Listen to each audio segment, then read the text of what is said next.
po, good evening or good day sa ating lahat. Ako po ngayon ay magluluto ng miswa, chicken soup with miswa na may patula. So, samahan niyo po ako sa aking pagluluto.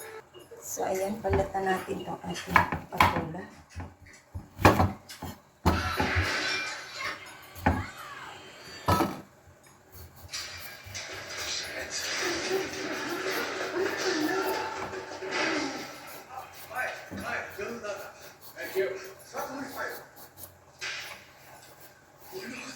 Ayan. Pasensya na at medyo maingay. At bungol yung kasama ko dito eh. Nanonood siya ng ano dun sa kanyang laptop.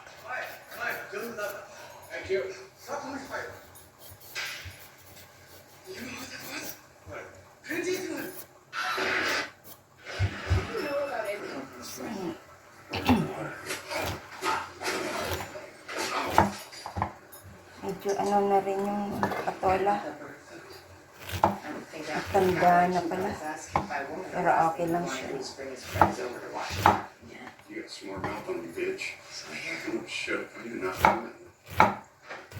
Listen, it's been a long day and I'm all out of repartee. So you came here to fight her whining like a little girl and get right down to it. What's going on here? You all spoken. This ain't none of your business. Normally I'd agree, but if you're messing with the only person who can swing some of that apple pie, I'm afraid it is me. I'll give you 3 seconds for you to just Sing bring pa na your to. ass out that door before So, ayan na. Nahiwa ko na yung chicken. Ito na po ang ating garlic,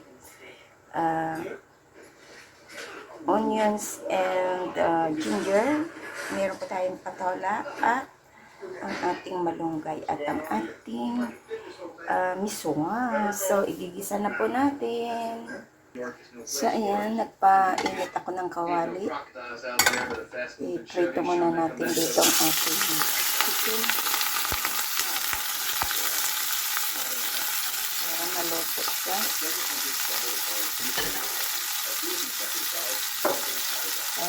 Lagyan ko siya ng black pepper.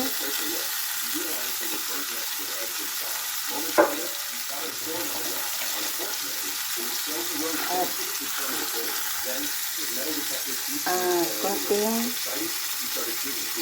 patis.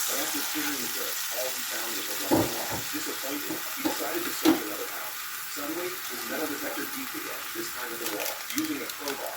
Lagyan ko siya ng sarap. Soon, a container appeared inside the wall. He gently cleared away the surrounding dirt, but when he pulled it out, he was shocked it was just a rock. Just as he was about to give up, he noticed something beneath it. Digging a little deeper, he uncovered a large, solid object. Upon closer inspection, it looked like an old coin. After confirming there was nothing else buried nearby, So, takpan ko lang he siya. estimated that the coin could be over 100 years old. Its exact value Hintayin still needed natin to be maluto. assessed. But one thing was certain, this treasure hunt would have stumbled upon a few abandoned houses. As soon as he stepped inside, some droves using aim phone and aim missiles. But Brady engaged another just missed. A second pair of F-15, led by Captain Stevens, intercepted 2 more jets, downing at least 1. In total, 5 ground troops were destroyed. Though Lagyan natin ng 3 stroke pilots were killed, 2 mantika. ejected, and 1 jet went back to base. The Serbs never saw the F-16s coming. With no radar on the TV, the first 2 they had was a missile. The strike was a clear message. NATO was now in forces, no fly zone. Dito natin igisa. February 28, 1994, NATO launched its first ever air-to-air combat during Operation Democracy. Lagay na natin to. Lahat na. Sama-sama na natin. From Kupina Air Base, violating the NATO no-fly zone over Bosnia. Their mission So, ayan.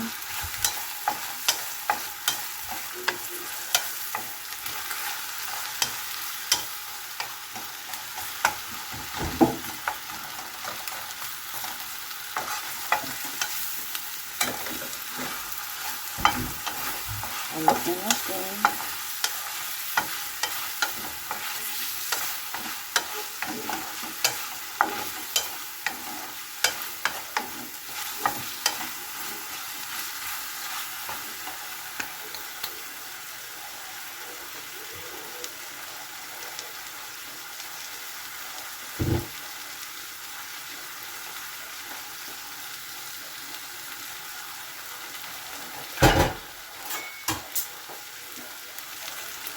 ilagay po natin ang sabaw. Lagyan natin siya ng sabaw.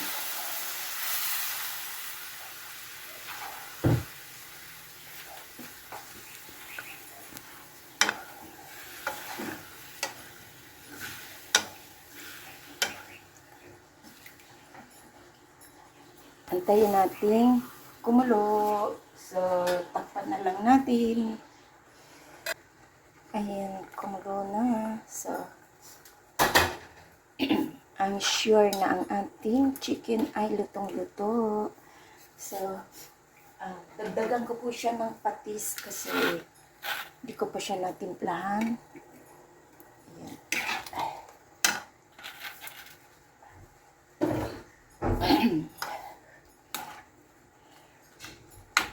Check natin kung tama ba ang. Ayan, okay na siya. So, ilagay na po natin ang ating miswa.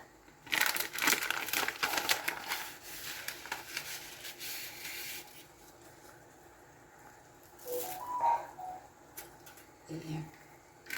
Iubos ko na lang to. Kasi, actually, dalawang to na gamit ko na to nung una. So, yan. At ilagay ko na rin yung, pero bago pa man, magdagdag ako ng sabaw. Kasi maubos yung sabaw. At ilagay ko na yung ating patola.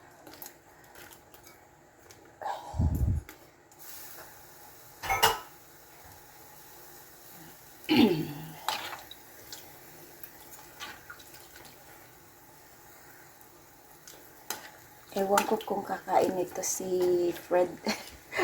Pero, try natin kasi soup naman to at medyo masama ang pakiramdam niya sa ngayon.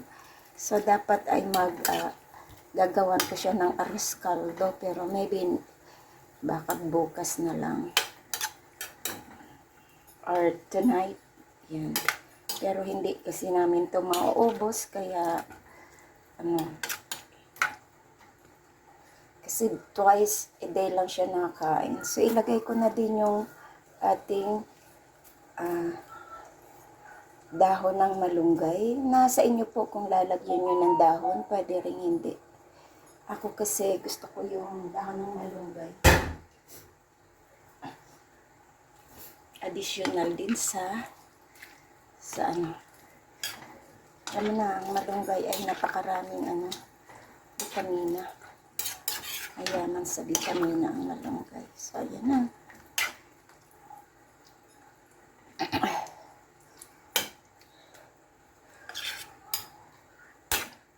Chicken soup naman siya. Kasi chicken soup with patola. Yan. And miswa. Ang sarap din to.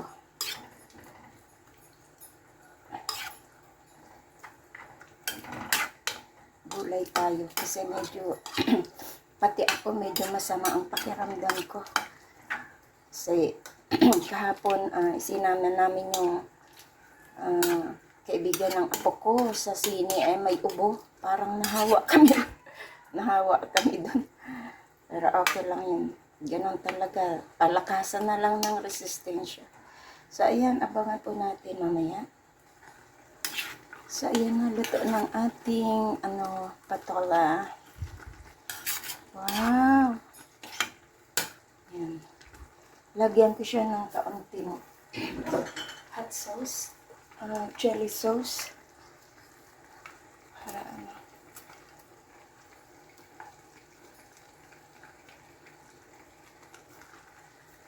wala kasi akong sili at kamatis. So yan, pwede na yan. So, hanguin na po natin ito. Wow, yummy. Sarap. Sarap na. Meron na tayong soup. Chicken soup. With patola and miswa. Ang sarap. So, hanguin na po natin.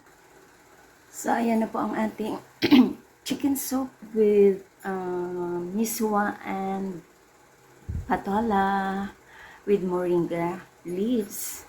Thank you so much po sa inyong pagsama sa aking premiere for tonight, and mega love shout out sa inyong lahat dyan. Salamat sa inyong pag-support sa akin at sa pag-watch ng aking video.